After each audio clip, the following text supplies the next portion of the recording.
Bismillahirrahmanirrahim. Assalamualaikum warahmatullahi wabarakatuh. Teman-teman, video ini saya sebenarnya mau nanya sih ke teman-teman.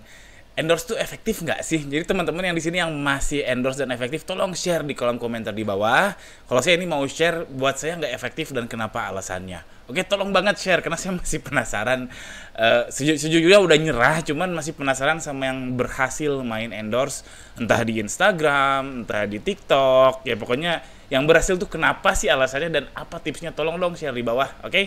Jadi ini memang ada pertanyaan kayak gini, Kang kenapa nggak endorse? Saya nggak berhasil. Kayak kenapa? Buat saya tidak berhasil. Jadi nge-endorse tuh buat saya tidak berhasil. Karena pertama saya kurang menjiwai aja. Saya kurang menjiwai karena si Instagram ini ya, khususnya Instagram ya, dia tuh kurang terukur. Bayangkan itu analytics-nya Instagram tuh jelek banget. Paling jelek dari semua platform menurut saya.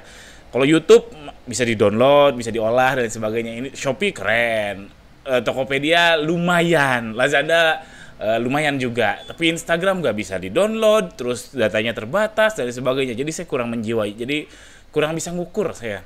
Lalu saya masih bingung. Selama ini saya nyoba-nyobain dan nggak berhasil-berhasil. Bahkan saya nyobain kompetitor saya, dia lakukan ini, saya lakukan ini. Pernah ya nyobain gitu, dia berhasil, saya tidak. Aduh, masalahnya di mana? Jadi saya nggak tahu penyakitnya apa. Ini akan saya kasih lihat. Jadi ini Instagram jualan saya. Followersnya sekarang 74.500 dan makin hari makin turun. Turun 10, turun 20 dan seterusnya. Dan ini pantauan kompetitor saya. Saya zoom dulu ya. 200%.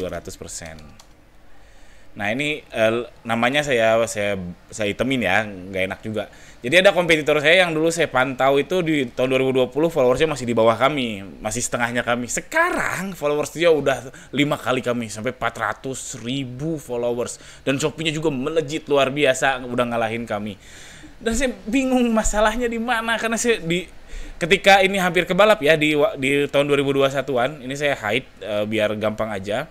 Tahun 2021-an, wah ini udah notice, wah ini keren nih, kita ikutin, kita endorse ini, wah nggak berhasil, dia berhasil, saya tidak, saya bingung masalahnya di mana. Oke, dan tadi saya sudah bilang bahwa ketika followers Instagramnya naik, Shopee-nya juga melejit parah dan sudah sudah melampaui kami ya. Jadi luar biasa sekali. Jelas Shopee sangat suka sekali kalau misalkan banyak traffic dari eksternal, dari Instagram. Dia sangat suka sekali. Kenapa? Itu traffic gratis buat Shopee. Shopee nggak perlu ngiklan dan sebagainya, itu enak banget. Kalau saya jadi Shopee pun, saya akan sayang dalam tanda kutip buat seller yang ngasih traffic gratis buat saya, buat Shopee. Oke, jadi saya nggak berhasil padahal sudah mengikuti apa yang dilakukan oleh kompetitor saya kala itu, sehingga di tahun 2021 akhir ya sudahlah, kita nyerah aja, nyerah dalam tanda kutip. Jadi kita main defense saja di Instagram, itu nggak terlalu ngotot, nggak terlalu endorse juga, sudah lama di stop dan lain sebagainya. Jadi itu pengalaman saya. Lalu saya akan bahas kenapa kurang terukur. Jadi kenapa kurang terukur? Kalau penjualan ya, ini spesifik penjualan. Kalau followers, yes, bisa terukur. Jadi kalau endorse itu memang lumayan sih waktu itu. Nambah followersnya bisa nambah 1.000, 2.000, tapi itu tergantung biaya. Kalau nambah 2.000 biayanya 20 juta, apakah masuk atau enggak? Nah, dari followers itu, pertambahan followers ini ngaruhnya ke penjualan gimana? Itu kurang terukur. Nah, journey-nya kan kayak gini ya, exposure di IG, jadi orang lihat akun kita di Instagram, dia klik link, lalu beli. Ini terukur, ini sangat bisa terukur kalau pakai website sendiri atau pakai Linktree. Kalau pakai link Shopee, kalau teman-teman nggak bisa akses brand portal, itu nggak terukur, karena nggak tahu traffic dari mana. Tapi ada juga traffic yang misalkan ngelihat nih Instagram saya namanya Baju Yuli ya, Baju Yuli, terus search juga deh di Shopee, lalu beli, ini pasti ada. Tapi rasionya segimana? Waktu itu saya sudah ngukur ini, dan yang klik link lalu beli itu nggak nutup sama biaya endorse, nggak nutup sama sekali, nggak nutup, jauh di bawah. Dan kalaupun yang search ini kan nggak terukur ya, yang search di marketplace lalu beli ini nggak terukur. Kalaupun ini adalah 10 kali lipatnya dari yang klik link, itu masih nggak nutup. Kalau itu saya udah hilang hitungannya. Kalaupun itu 10 kali lipat dari yang klik link, yang search brand kami di Shopee, itu masih nggak nutup. Kalau nggak salah waktu itu saya ngitung sampai 20 kali baru itu nutup. Tapi kan nggak tahu pasti ya, itu apakah betul 20 kali, saya agak pesimis. Jadi feeling saya mengatakan, ini udah nggak terukur untuk ke penjualan. Tapi kalau teman-teman maunya branding untuk long term followers, itu masih oke. Lalu selanjutnya saya mau soal followers ya, mau ngasih tahu ya, sebenarnya kalau ngukurnya sih gampang aja sih, before dan after. Jadi before endorse misalkan 100 followers, after 1000. Apakah itu dari influencer? Yang ya bodoh amat sebetulnya. Yang jelas di tengah-tengah ini, sebelum before dan after ini, Anda ada endorse. Entah itu dari followers, dari si influencer itu bukan yang jelas ada tambahan. Jadi ngukurnya kayak gitu aja. Jadi nggak perlu risau, ini kayaknya bukan dari influencer ini deh. Tapi nggak gitu. Jadi yang kita lihat itu adalah hasil akhir, hasil awal dan hasil akhir dan after. Itu cara ngitung ngukur pertambahan followers. Tapi balik lagi, ngukur penjualan itu kurang terukur. Ditambah si Instagram ini datanya gemes sama Instagram itu.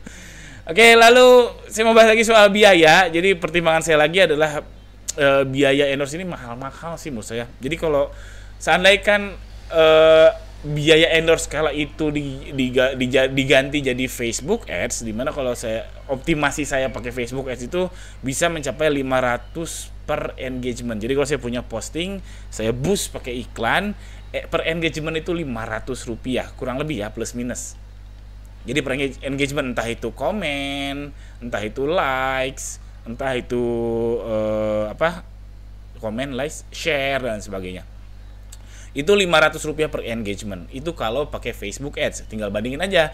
Kalau misalkan ada influencer yang rate-nya misalkan Rp1.000.000, teman-teman tinggal cek 3 postingan terakhirnya itu berapa engagement, katakanlah 1000 engagement. Berarti dia biayanya itu adalah Rp1.000 per engagement. Berarti lebih mahal daripada Facebook Ads kalau kita ngiklan. Nah, Facebook Ads ini kalau dibandingkan dengan Shopee jauh, karena Shopee itu bisa Rp200 per klik loh. Per klik, bukan per engagement. Ini 500 per engagement, ini belum tentu ngeklik, belum tentu beli juga. Kalau yang 200 per klik ini sudah ngeklik, kemungkinan belinya lebih besar daripada yang engagement doang. Nah, karena ada funnelingnya seperti itu. Jadi melihat data ini, saya sudah menyerah untuk endorse. Oke, jadi itu pengalaman saya, kegagalan saya untuk endorse. Teman-teman tolong share di sini ya yang berhasil endorse. Jadi kita saling berkembang bersama. Saya senang banget ngebaca komen teman-teman di sini, di channel ini, karena saya juga banyak sekali belajar. Konten ini pun gara-gara ada yang nanya ke saya, ide bagus nih ya, lumayan saya dapat ide konten. Sekian, sekali lagi jangan lupa komen bagi yang endorse-nya berhasil. Sekian, assalamualaikum warahmatullahi wabarakatuh.